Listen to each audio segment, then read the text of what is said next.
हर जगह Buddhist centre पे तथागत को कपड़े से ढक दिया गया है, विष्णु बना दिया गया है। बौद्ध मठ को जो है मंदिर में कन्वर्ट हो रहा है। तो बंते जी घर वापसी कराना पड़ेगा, क्लेम करना पड़ेगा, दावा करना पड़ेगा कि हमारे ये बौद्ध विहार हैं, उनको वापस लौट दो। आजकल मैं सफाई अभियान में निकला हूँ। हम मोदी जी से इस मामले में बहुत प्रभावित हूँ। उस सफाई अभियान चला तो सड़क की सफाई चला रहे हैं और मैं दिमाग की सफाई का अभियान चला रहा हूँ।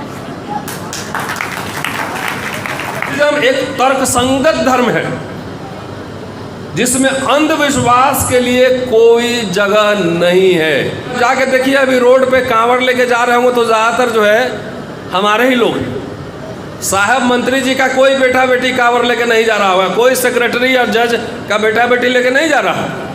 कोई फोटो देखा हो कि मंत्री जी का बेटा, नेता, कोई भी मंत्री किसी पार्टी का देखा आप, वो खाली बैनर लगाते हैं कांवड़ियों का स्वागत है कि अब इस्लाम से बौद्ध धर्म को खतरा नहीं है, लेकिन ब्राह्मण से है कि ब्राह्मण धर्म बुद्ध का सबसे ताकतवर विरोधी होगा। आपके सारे विरासत में कब्जा किया हुआ है, सारे विरासत।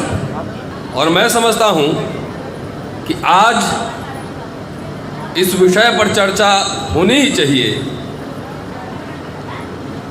कि तथागत गौतम बुद्ध का धम्म, उसकी क्या स्थिति है भारत में अभी, और डॉक्टर अंबेडकर ने क्या कहा था, वो रेफरेंस के साथ मैं बात करूं। आदरणीय भंते जी, सभा में उपस्थित सभी साथी, महिलाएं, माता बहनें, आप सबको जय भीम, नमो बुद्धाय। अभी चेयरमैन साहब शायद चले गए और उससे पहले एक वक्ता बात कर रहे थे कि माइनॉरिटी कमीशन में एक भी बुद्धिस्ट मेंबर नहीं है। बात सही, लेकिन बुद्धिस्ट मेंबर होंगे कैसे? अपने आप तो कोई बनाएगा नहीं। तो जिस दिन भंते जी लोग 10,000 इकट्ठा होंगे जंतर मंतर पे, मिल जाएगा। बगैर संघर्ष के, बगैर आंदोलन के कुछ मिलता नहीं।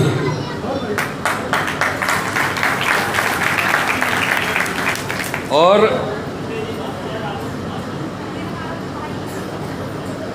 आजकल खुदाई बहुत हो रहा है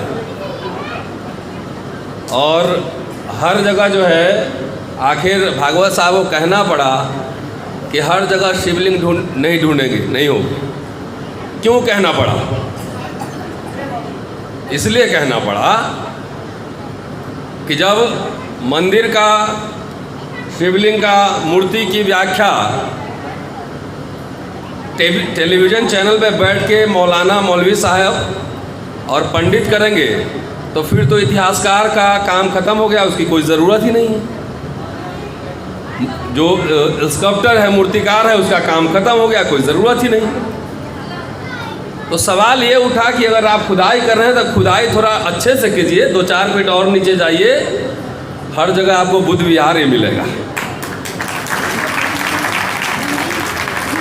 और मैं ऐसी बात नहीं कर रहा, हवा में बात नहीं कर रहा, और संदर्भ दे रहा हूँ, और संदर्भ कोई बुद्धिस्ट संदर्भ नहीं दे रहा। विवेकानंद ने कहा था कि जगन्नाथ मंदिर बौद्ध मंदिर था। बंकिम चंद्र चटर्जी ने भी कहा और दयानंद सरस्वती ने भी सोमनाथ मंदिर के बारे में यही कहा। मैं अभी सिरपुर में था कुछ दिनों पहले, छत्तीसगढ़, और रहने वाला मुजफ्फरपुर का हूँ। वैशाली और बोध गया मेरे घर से ज़्यादा दूर नहीं, और गया तो आप भारत भर में घूम के देखिए, सिरपुर में जाके देखिए, पूरी इतना बड़ा बुद्धिस्ट सेंटर मैंने नहीं देखा, बौद्ध सेंटर। हर जगह बुद्धिस्ट सेंटर पे तथागत को कपड़े से ढक दिया गया है, विष्णु बना दिया गया है। बौद्ध मठ को जो है मंदिर में कन्वर्ट हो रहा है। तो भंते जी घर वापसी कराना पड़ेगा, क्लेम करना पड़ेगा, दावा करना पड़ेगा कि हमारे ये बौद्ध विहार हैं उनको वापस लौट दो। तो बौद्ध विहार की वापसी का आंदोलन करना पड़ेगा, कोई ऐसे फ्री में आपको नहीं देगा। और मैं समझता हूँ कि धम्मथिरो महाथेरो जी को याद करने का ये एक तरीका हमें आह्वान करना चाहिए, हमें संकल्प लेना चाहिए कि जितने हमारे विरासत पे कब्जाया गया है उसकी वापसी हो। कौन लड़ेगा भाई? विचार अपने आप ट्रैवल नहीं करते, अपने आप किसी के घर में विचार नहीं आता। और धर्म वो जीवित तभी रहता है जब उसमें मानवीय प्रयास लगते हैं, उसको जिंदा रखना पड़ता है, अपने आप नहीं चलता है। और ये जिम्मेदारी, हम लोग तो ऑर्डिनरी मैन हैं, आम उपासक हैं। अपने हिस्से का जितना काम है, नौकरी करने के बाद, पढ़ाने लिखाने के बाद अपने हिस्से का जितना काम है, कोशिश करता हूँ कि उतना काम कम से कम वीडियो बना के यूट्यूब पर डाल के आपके पास पहुँचा दूँ। लेकिन जिस दिन बौद्ध धर्म कैसे घर घर में जाएगा? अभी भंते जी अच्छी बात कह रहे थे, हमारे बौद्ध भिक्षु लोग घर घर जाएं आपके यहाँ और रोज शिक्षा दें, साधारण शब्दों में, पेचीदा शब्दों में नहीं।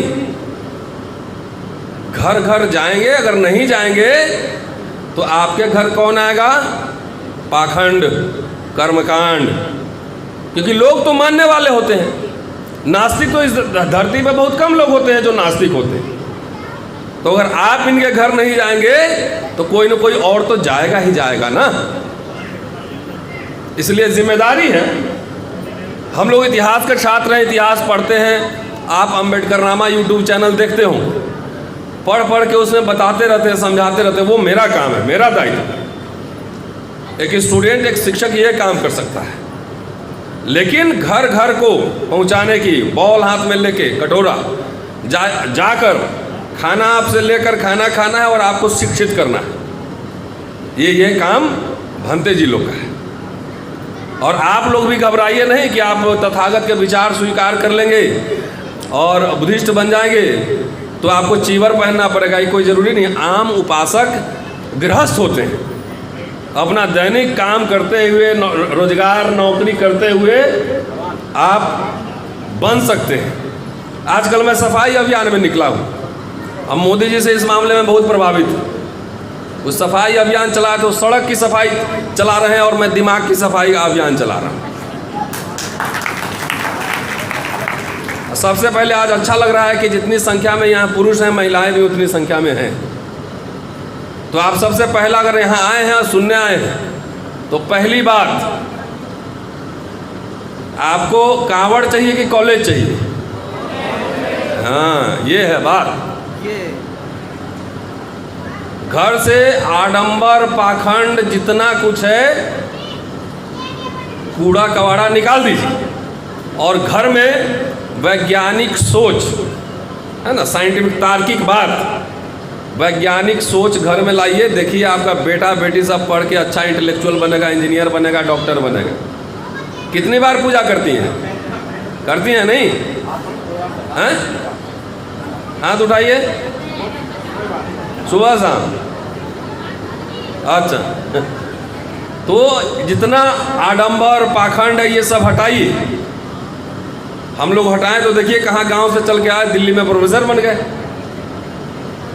तो ये जरूरी बात है। आप सिर्फ इतना ही कर लें, आपके घर बुद्धिज्म पहुंच गया, तथागत के विचार पहुंच गए।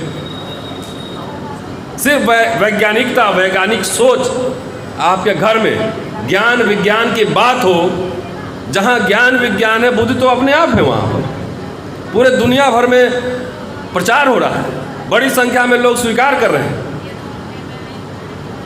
लेकिन भारत में जिस रफ्तार से जैसे काम होना चाहिए था, वो काम नहीं हो रहा है। और चुनौती हमारी यही है कि हम सबको वो काम आगे बढ़ाना है। हम तो as a layman, common man, आम उपासक, हम कर सकते हैं, लेकिन जो बनते हैं, भिखुनी हैं, उनकी जिम्मेदारी ज़्यादा है।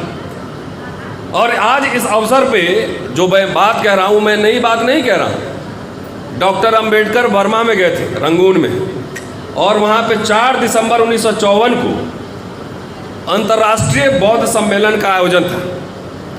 उसमें डॉक्टर अंबेडकर का पूरा भाषण है, और वो भाषण उन्होंने लिख के बर्मा बुद्धिस्ट काउंसिल को 2 पार्ट में वो मेमोरेंडम दिया था, और उसको ज़रूर पढ़ना चाहिए। लगातार उस भाषण पे हम जहाँ जाते हैं बोलने, उसकी चर्चा ज़रूर करते हैं। उन्होंने दिया था कि कहते हैं कि भारत में बुद्ध को वीज़ा या पासपोर्ट की ज़रूरत नहीं, क्या क्या चुनौती है और कैसे बौद्ध धर्म का प्रचार होगा। उन्होंने पॉइंट वाइज ये जो है 7-8 पेज का मैंने निकाल के लाया है, 7-8 पेज का उनका मेमोरेंडम है कि क्या चुनौती है, उसका समाधान क्या होगा। डॉक्टर अंबेडकर कह रहे थे कि अगर बर्मा से बाहर, बर्मा बुद्धिस्ट देश, अगर बौद्ध धर्म का प्रचार करना है तो भारत से अच्छा कोई देश नहीं है। भारत में इसका लाभ ज़्यादा मिले। उसका कारण बता रहे हैं कि भारत बुद्ध की जन्मस्थली, करीब 2000 वर्ष तक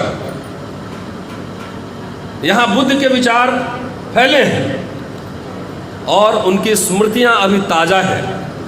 भारत में बौद्ध धर्म एक सूखा पौधा जरूर है, लेकिन यह कोई नहीं कह सकता कि उसकी जड़ें सूख गई हैं, मर चुकी हैं।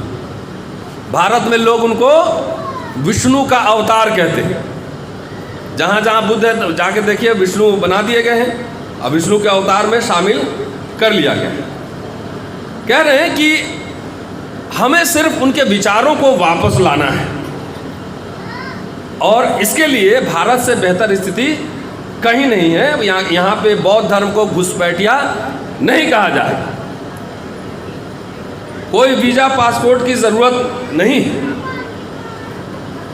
आगे उन्होंने कहा मेमोरेंडम में जो लिखा है कि भारत में एक ऐसा वर्ग है जो बौद्ध धर्म को स्वीकार करना चाहता है, हिंदू धर्म का त्याग करना चाहता है। इन वर्गों में अछूत और पिछड़ी जातियां हैं मुख्यतः। और क्यों है? कहते हैं कि हिंदू धर्म में ऊंच नीच, ऊपर नीचे बहुत ज़्यादा है, श्रेणीगत विषमता है, भेदभाव है। इसलिए ये लोग, अछूत और पिछड़ी जातियां, हिंदू धर्म छोड़कर वो बौद्ध धर्म में जाना चाहते हैं।